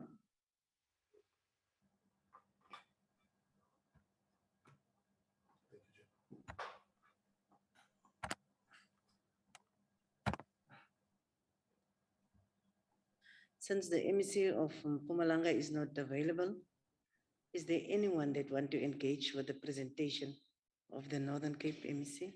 Yes, Honorable Christians. And let me just, Advocate, can I have any indication if there is anyone on the platform that want to engage, because I had to log out of the system because of the feedback. Honorable Christians.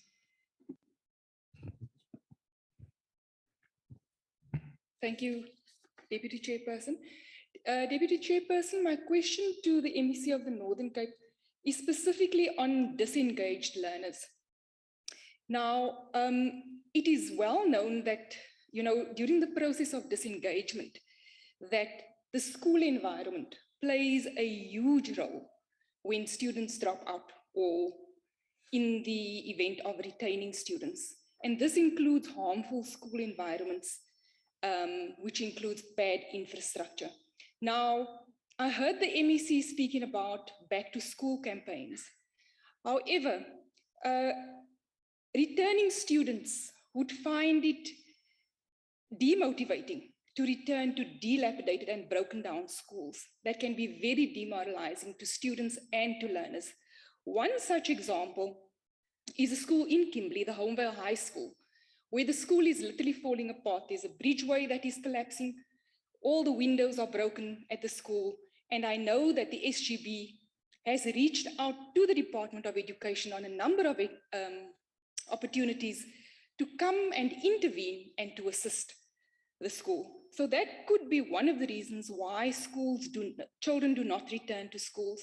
Now, how are schools being assisted by the Northern Cape Department of Basic Education to mitigate the detrimental effects of harmful school environments such as bad infrastructure, specifically in the Northern Cape? Thank you, Chairperson. Yes, Honorable Makausa.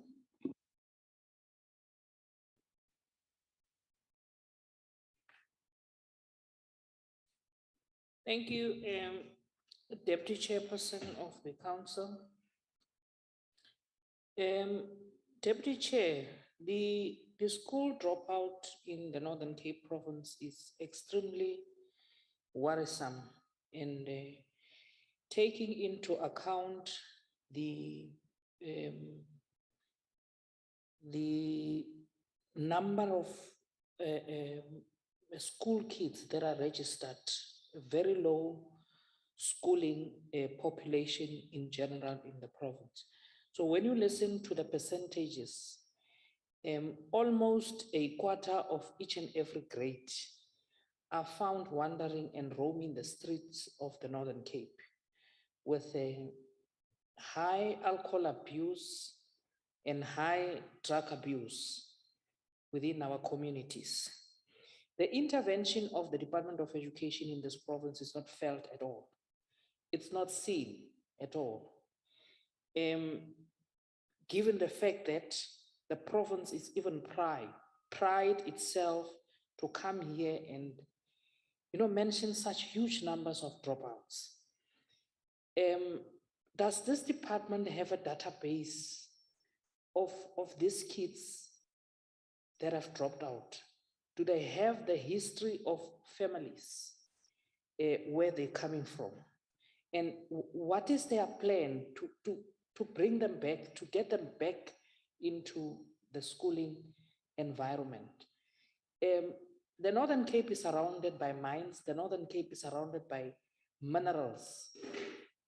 And what is your relationship with the private sector to deal with this matter? Because you can't have a whole schooling population just roaming around the streets and then you just report about it, and there's nothing that you are bringing to the table as a department to say, this is what we have done. This is who we've partnered with to make sure that this doesn't continue. Can you just take us through region by region, district by district, as to how many are the school dropouts in per district and what are the interventions? Because we need to hear that from the department. Thank you, Chair. Thank you very much. We will give over to the department in the Northern Cape to respond to the queries. I still have a question, Deputy Chair. Okay, no, it's fine. I have requested, and there was an indication that there is no questions from the platform, but I would have expected that as representatives of Northern Cape you are getting an opportunity to get clarity on these issues. Honorable Moimang, you may. Thank you, Deputy Chair. Let me welcome the presentation from the MEC, Monakali, in terms of outlining areas of interventions that the province is making to address the topical issue of today, which is the dropouts of pupils from our school curriculum. Chair, in view of the absence of concurrency with regard to higher education, which clearly it's a gap in terms of the ability of provincial government to sort of exercise oversight, but more than that, give strategic leadership to areas of higher education facilities that are in the province. I would want to get a sense from the MEC, based on what the Deputy Minister is indicating in terms of the partnership that basic education has with higher education around the issue of skills and opportunities that they are pursuing to sort of give a clear line of possibilities and opportunities that are there for pupils as they reach the either grade 10 or grade 12. I want to know in the province, what is the relationship that the MEC has with both the TVET colleges and also Solplaat universities, with a view to ensure that the feeder system from the basic education to post-matric institution is indeed taken good care of, but more than that, to ensure that we are able to channel our pupils to areas that are relevant to our province, particularly given its comparative and competitive advantages, whether it is mining, whether it is tourism, whether it is agriculture, whether it is infrastructure. It will be important for us as a province to produce enough pool of skills and expertise to be able to drive those economic sectors. Thank you, Deputy Chair. Thank you, MEC. Thank you very much. We will now give over to MEC, to you and your department to respond to the questions as being asked by the members. Thank you, Honorable Chair. Honorable Chair, I will try to respond to the 3 questions that was posed by the honorable members. Thank you very much for the questions. Honorable Chair, let me reflect on the first question that reflected on the dilapidated schools, which can be harmful and will be discouraging learners to attend school, with specific reference to Homevale High School here in Kimberley. I must just to make sure that I give the honorable member information that we did have challenges at Homevale High School of vandalism, of breaking in, but as the Department of Education, we have responded to that. We know that the walkway, for example, at the school was in a very bad state. We did acquire the services of private service providers to make sure we rectify the situation. That we have done. We have also met with the SGB, with the SMT, with the Adopt a Cop, with the police, the kennel in the area, to discuss the continuous breaking in and vandalism that is taking place at Homevale High School. And we are of the view that currently we are engaging with the school to make sure we are putting up the fence and we are trying to give them additional money. We already gave them 18 million extra to make sure they fix the windows and so on. The challenge that we are having at this specific school is the fact that there's a continuous breaking in. Whenever we are repairing and we are attending to the challenges, then the thing is just repeated occurring. In other words, the breaking in is continuing. That is why we are depending on involving other stakeholders like the police, like the SGBs. We are also in the process of reviving the Love Your School campaign specifically in that area. Because if we don't have the support of the adjacent community to that school, these breaking ins of the school that is taking place on a weekend basis is putting a very unnecessary strain on the limited financial resources of the department. But that is something that we are dealing with. And we are not only dealing with it to this specific school, we are attending to all our 556 schools in our province to make sure that they are accessible and they are at least in a state where learners can come to school. Coming to the second question that was raised by the honorable member about the huge dropout numbers.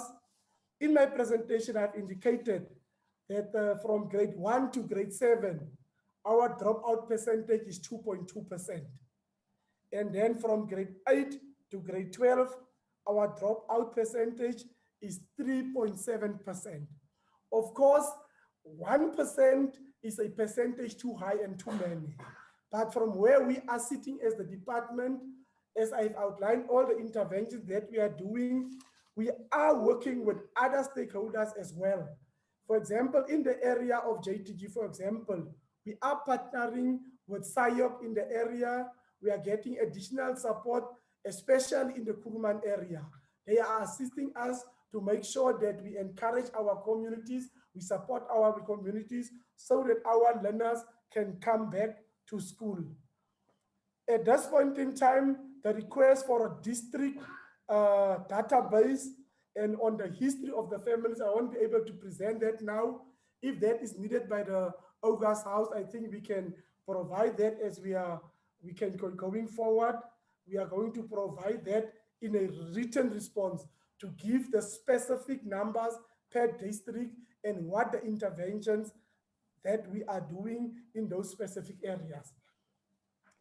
Coming to the question that was raised by the Honorable Moimang, the cooperation or the intervention that we are making between higher education and ourselves to make sure we create some relief for the learners who are dropping out.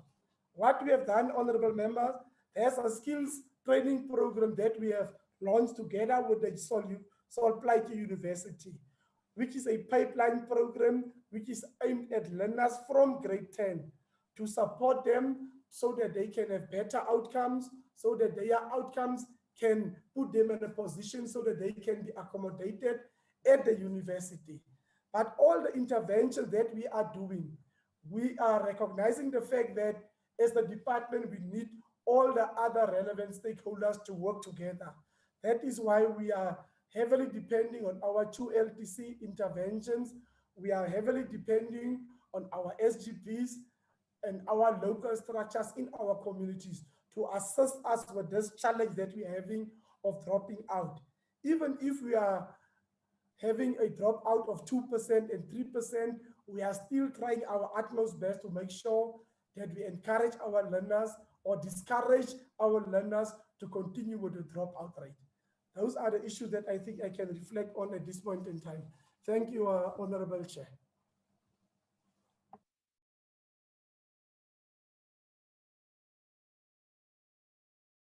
Information you give us. Can now members call upon Honorable Chief Whip to give us the closing remarks. I will.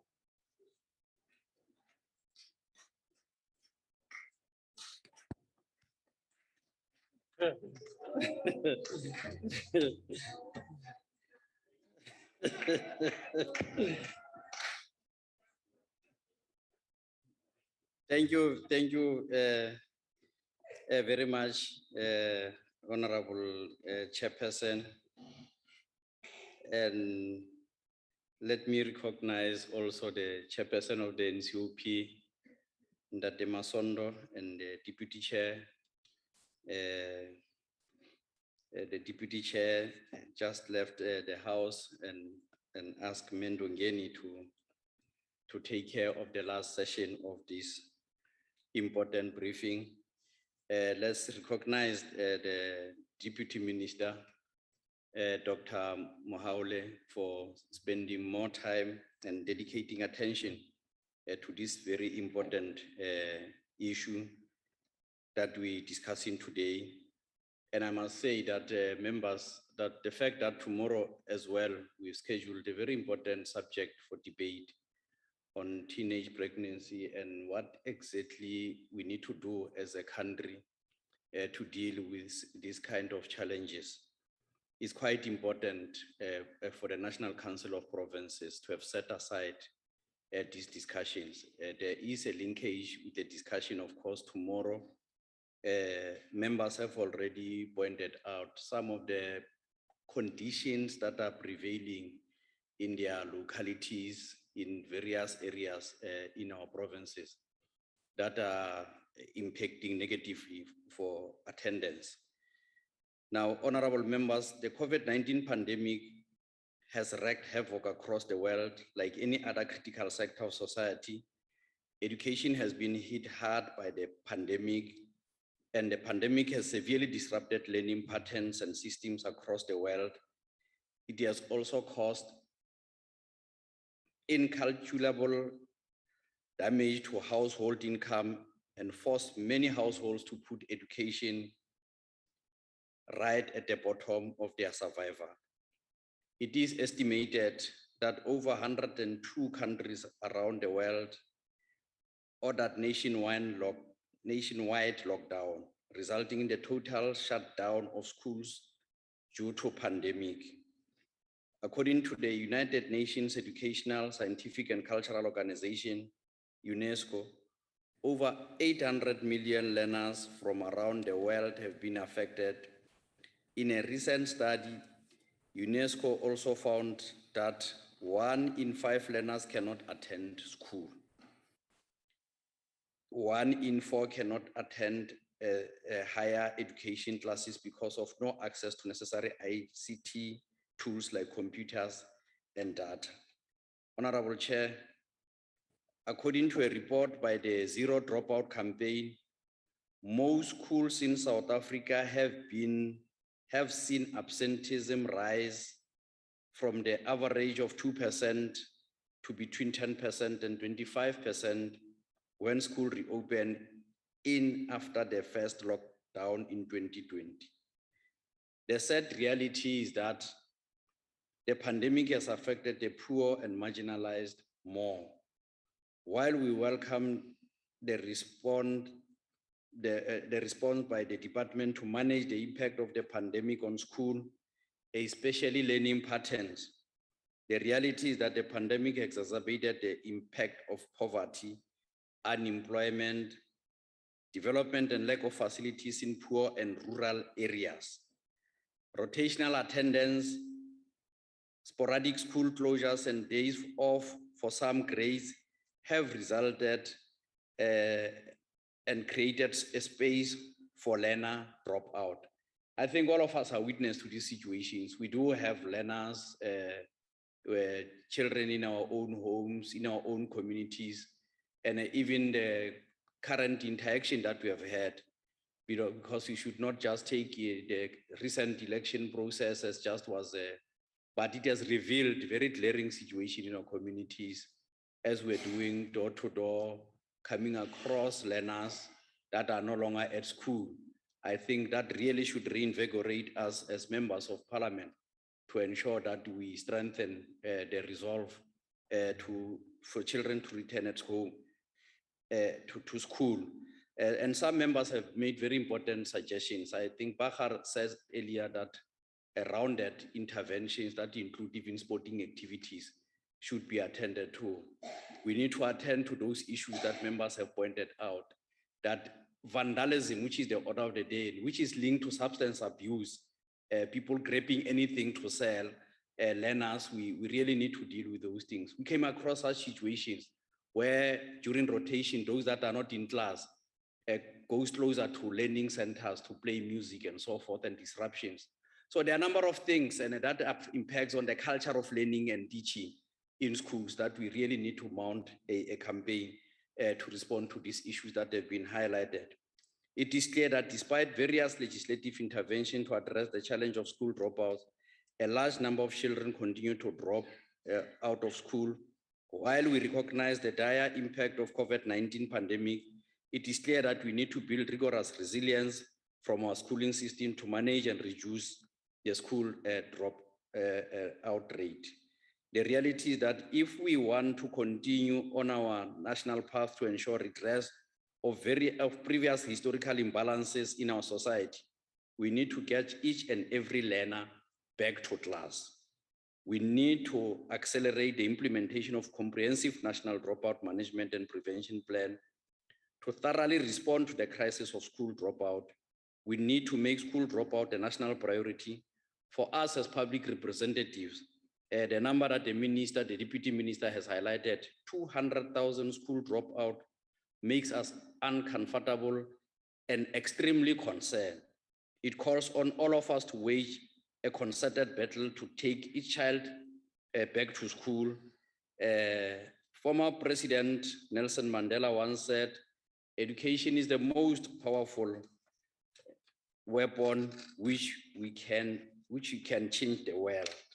Honorable Chairperson, each child that drops out of school has no weapon to face the world, let alone help change it. We really need to take our position as members of parliament to play an active role in our communities to ensure that a number of learners are back to school to shape their future for the better. Thank you, honorable members.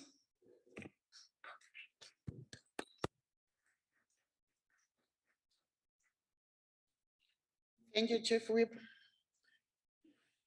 Okay. Sorry. Thank you, DM and the department, special delegates, all members to avail yourselves in this important briefing session. Now, this session, this sitting is adjourned. Thank you. Wena. We are done with me. Oh, the house is adjourned.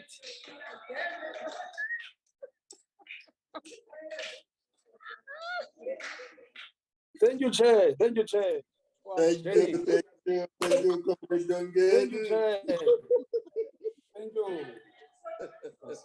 Chair. Thank you, Chair. Thank you, Chairperson. Even if I've joined at the time when the meeting was being attended. I'm sorry, members. Sorry, members. The transport is rearranged, is coming. Can we also get a virtual lunch, please, Chair? Fine, see you on Blue.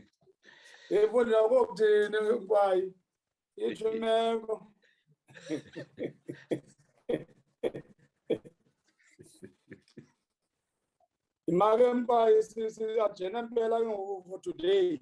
Yes. I'm coming back after lunch. I pay the Maybe. committee. Oh, I'm tired. I say. Again, the meeting. Now I've got a meeting at 2. Okay. Recording stopped.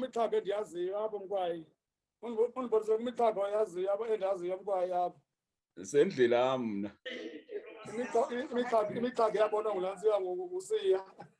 Sendlini. Andikopa. Oh. Okay, goodbye. All right. All right. Sure, and goes, man, poor me.